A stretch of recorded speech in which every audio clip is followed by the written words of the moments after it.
My son goes to school, my son Chase, in California, 47th Congressional District, which is represented by a lady, Loretta Sanchez, who beat Bob Dornan several years ago, and she votes with Nancy Pelosi over 97% of the time.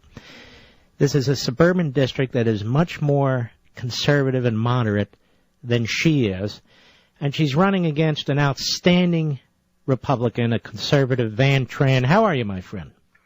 Well, good evening. This is Van Tran, and it's a pleasure to speak with you and your listeners. Well, it's my pleasure, too, sir. And I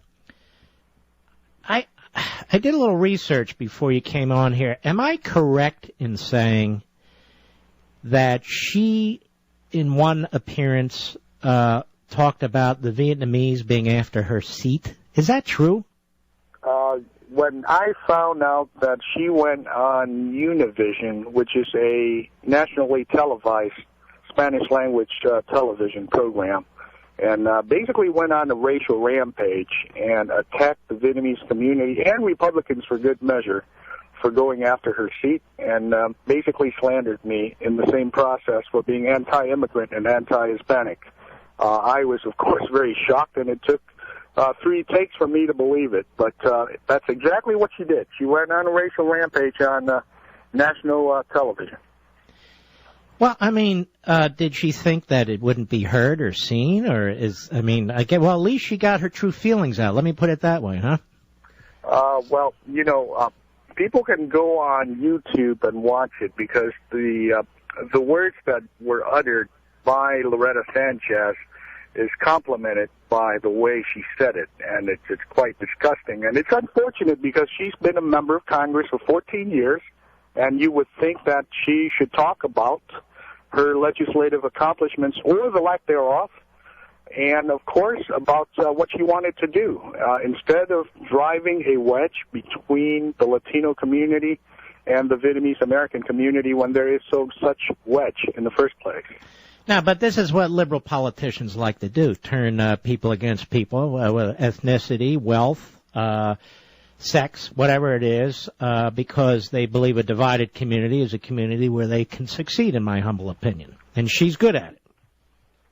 And, it's unfortunate for her because a Latino supporter of ours actually alerted us to the entire incident. And I can pick up a few words of Spanish, and I couldn't believe it when I first saw it. But, she got caught. She got caught with a big case of the foot and mouth disease, and she has to pay for that. And I asked her to apologize to her constituents and to the Vietnamese American community, in which makes a substantial constituency in the district. And she has yet to come out to do that fully. All right, so she hasn't really apologized. Let me ask you this. She voted for Obamacare, is that correct? She did, yes. She supports cap and trade, is that correct?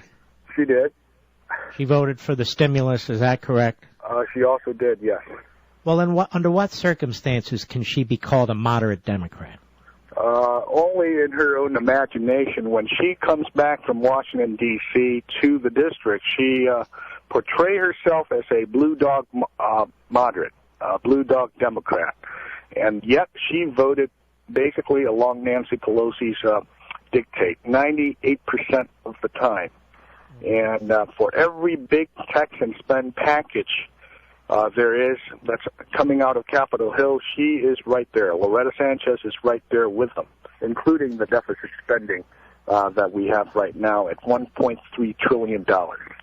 Now, in your congressional district, you have Santa Ana. What are some of the other towns people might be familiar with? The district is pretty compact and very diverse, actually. It's a working-class district in the heart of Orange County, including Santa Ana, but you also have Anaheim, a good chunk of Garden Grove. That's where the Crystal Cathedral is located. Right. And also a sliver of Fullerton, where Cal State Fullerton is located as well. So the district is about 50% foreign-born, large Latino community, a sizable Asian Pacific Islander community, and the rest is everybody else. The district, as you said, is relatively conservative. It has voted for President George Bush twice, for Arnold Schwarzenegger twice, and for Proposition 8, which is out here, as we recall, back in the 2008 election, is a traditional marriage definition. And it voted by a margin of nearly 2-1, even higher percentage than the rest of Orange County. But it did vote actually for Obama by a 22 percentage margin. So it's a socially conservative district, a fiscally conservative district, and you would seem to fit that bill from a philosophical point of view. I mean, this country is the government is out of control. The spending is way, way out of line. And you have a pretty good shot at beating her, don't you?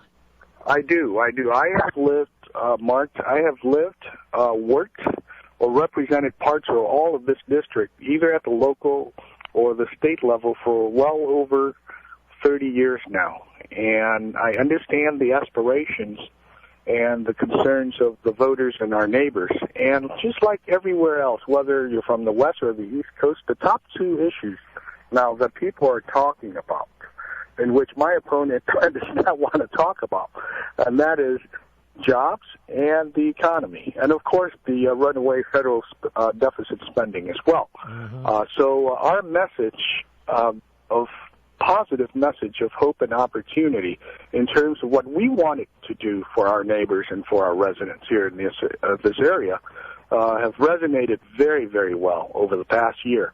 And that is why we are now marked in a statistical dead heat based on registration alone. But I believe that we're going to take this seat come November 2nd and bring it back to the people of Orange County because there's a huge turnout gap between Democrats and Republicans. And, of course, those who want to change the decline to states and the independent voters, they want to see real change and not the change that President Obama promised them. I'm talking to Van Tran, who is the Republican candidate against Loretta Sanchez. I find Loretta Sanchez to be extremely liberal, and I'll be honest with you, you don't need to comment on this, and extremely annoying, quite frankly. And I remember when she beat Bob Dornan way back when, and they had that recount. So, you know, a few hundred votes can make the difference, folks out there, and we're heard on KBC and throughout California, and people need to keep that in mind and not sit back and hope somebody else is going to carry the water for them, because they got to do it. Now, Van Tran, what is your website? If people around the country or in your district want to contribute or give you other kinds of support, where do they go? Yes, and I am excited to share with all of you, your listeners, Mark, also that I have a national campaign. I'm very gratified that all 50 states have donated to our campaign, plus Guam and Puerto Rico.